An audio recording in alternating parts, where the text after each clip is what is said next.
जय श्री राम दोस्तों, reality talk with Ashok पाठक में आपका स्वागत है।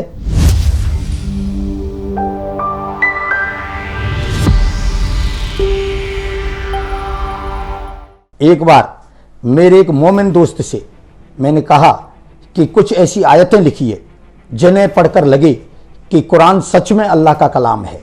उस भाईजान ने सूरह असर का नाम लिखा। इस सूरह में 3 आयतें हैं। मैं पहली आयत पे ही अटक गया। सूरह असर आयत 1, जमाने की कसम। बस इतनी ही आयत है। मां कसम मैंने देखा है। बस इतनी ही आयत है। अल्लाह जमाने की कसम खा रहा है। कुरान में कम से कम ऐसी 31 आयतें हैं जिनमें अल्लाह अजीबो गरीब कसमें खा रहा है। उन आयतों की तफसीर लिखने वाले भी कंफ्यूज्ड हैं। कृपया काफिर ध्यान दें। अकीदे से आयतें पढ़ने पे 2 जग का अजाब कम हो जाएगा। आयतें पढ़कर हंसने पे अजाब बढ़ जाएगा। अच्छा, कुरान की सूरा 4:65 उसमें अल्लाह कह रहा है, नहीं कोष्टक में ए पैगंबर तुम्हारे परवरदिगार की कसम, ये लोग डैश डैश डैश। यहां पर अल्लाह परवरदिगार की कसम खा रहा है। कुरान सूरा 16:63 ए पैगंबर अल्लाह की कसम तुमसे पहले जो उम्मतें डैश डैश डैश। पूरी आयत बहुत बड़ी हो जाएगी, मैं सूक्ष्म में ही इस विषय को ले रहा हूं। ए पैगंबर कोष्टक में अल्लाह की कसम तुमसे पहले जो उम्मतें। कुरान सूरा 19:68 तो कसम है तुम्हारे परवरदिगार की, हम उनको डैश डैश डैश। इन आयतों में अल्लाह और परवरदिगार की कसम ले रहा है। सुभान अल्लाह। कुरान की सूरा 36:2, 38:1, 43:2, 44:2 और 50:1 इन 5 आयतों में अल्लाह कुरान की कसम खा रहा है।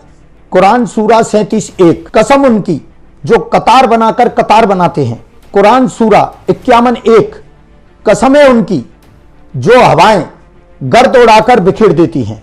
यहां अल्लाह हवाओं की कसम खा रहा है। कुरान सूरा 51:7 कसम है रास्तों वाले आसमान की। यहां पर अल्लाह आसमान की कसम खा रहा है। कुरान सूरा 68:1 हे पैगंबर कसम है कलम की और उस चीज की जो वो लिख रहे हैं। यहां पर कलम की और लिखावट की कसम खाई जा रही है। कुरान सूरा 69:38 अब मैं कसम खाता हूं उसकी भी जिसे तुम देखते हो। आंखों से जो दिखाई दे रहा है उसकी भी यहां पर कसम खाई जा रही है। कुरान सूरा 17:40 अब मैं कसम खाता हूं उन सब मकामात के मालिक की जहां से सितारे निकलते हैं।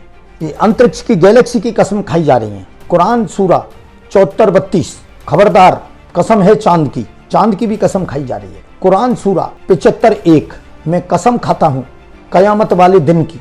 कुरान सूरा 79:1 कसम है उन फरिश्तों की जो काफिरों की रूह सख्ती से खींचते हैं। कुरान सूरा 81:15 अब मैं कसम खाता हूं उन सितारों की जो पीछे की तरफ चलते हैं। कुरान सूरा 84:16 अब मैं कसम खाता हूं शफक लाली की।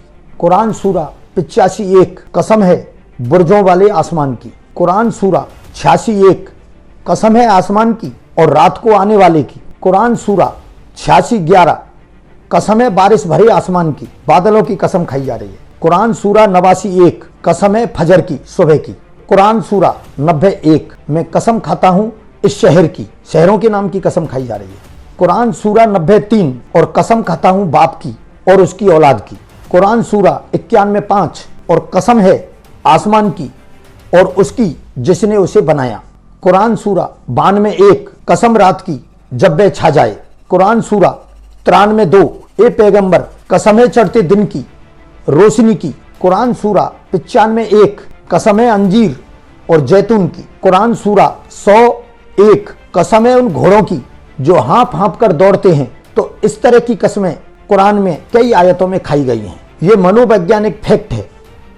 जो इंसान जितनी कसमें खाता है वह उतना ही बड़ा झूठा होता है। सच्चे इंसान को जीवन में कभी कसम खानी नहीं पड़ती।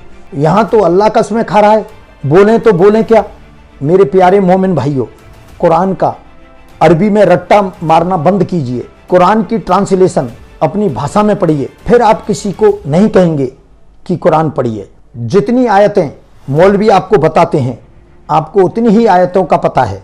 आपसे ज़्यादा कुरान और इस्लाम अब गैर मुस्लिम मुझ जैसे लोग जानते हैं, काफिर जानते हैं। ये मत कहिए कि इस्लाम को ठीक से समझो। जिसने ठीक से समझ लिया वही एक्स मुस्लिम हो जाता है, इस्लाम को छोड़ देता है। जितना इस्लाम मौलवी जानते हैं उनसे ज़्यादा इस्लाम एक्स मुस्लिम और काफिर जानते हैं। मोमिन भाइयों, आसमान से पानी बरसता है, किताबें नहीं। सब अच्छी या बुरी किताबें अच्छे या बुरे इंसानों ने लिखी हैं। बस इतनी सी बात समझ लीजिए, आपका भी भला हो जाएगा, दुनिया का भी भला हो जाएगा और मेरे देश भारत का भी भला हो जाएगा। तो दोस्तों, देखा आपने, हाँ, कुछ मुस्लिम भाइयों को, मोमिनों को, जो कट्टर हैं, मौलवी हैं, उनको इस बात पर आपत्ति है कि मैं काफिर होकर के इस्लाम को क्यों पढ़ रहा हूँ, इस्लाम पर ही अपना यूट्यूब चैनल क्यों बना रहा हूँ। तो मेरा उनको संदेश है कि जिस दिन कुरान शरीफ में से, जिस दिन हदीसों में से मेरे बारे में, मेरे समाज के बारे में, मेरे हिंदू समाज के बारे में, जो गैर मुस्लिम हैं, जो काफिर हैं, जिनको काफिर माना गया है, उनके बारे में, हमारी माता बहनों के बारे में, हमारे धर्म ग्रंथों के बारे में, हमारी मूर्तियों के बारे में जो जो भद्दा लिखा गया है, जो जो कत्लो किताल लिखा गया है, जिस दिन उन आयतों को हटा दिया जाएगा, या जिस दिन इस्लाम के मौलवी, दारुल उलूम देवबंद, ये बड़े बड़े जो मौलवी हैं, उस दिन ये घोषणा कर देंगे कि हम इन चीज़ों में विश्वास नहीं करते। कुरान में जो ये बस चीज़ें लिखी हुई हैं, हदीसों में ये चीज़ लिखी हुई हैं, ये आखिरियत तक के लिए नहीं, केवल उस वक्त के लिए थी। आज उनका कोई भी औचित्य नहीं है। जिस दिन ये घोषणा कर देंगे उसी दिन से मैं इस्लाम पर ये यूट्यूब चैनल बनाना भी बंद कर दूंगा, क्योंकि मेरा कर्तव्य बनता है। मैं हिंदू होने के नाते मैं इस्लाम की नज़र में मैं काफिर हूँ और मेरा कर्तव्य है कि मेरे समाज में, हिंदू समाज में और गैर मुस्लिमों में जितने भी भारतवर्ष में हैं वो मेरे भाई बहन हैं, उनको सावचेत करना। और इस्लाम के अंदर जो मेरे मुस्लिम भाई हैं, उनके पूर्वज भी हिंदू थे, तो उनको भी सावचेत करना, इस्लाम के बारे में खोल खोल कर बताना, जिससे वो इस अरबी जाहिलियत को छोड़ करके इससे बाहर आएं। धन्यवाद। जय हिंदू राष्ट्र, वंदे मातरम। मेरे चैनल को लाइक करें, सब्सक्राइब करें और शेयर करें।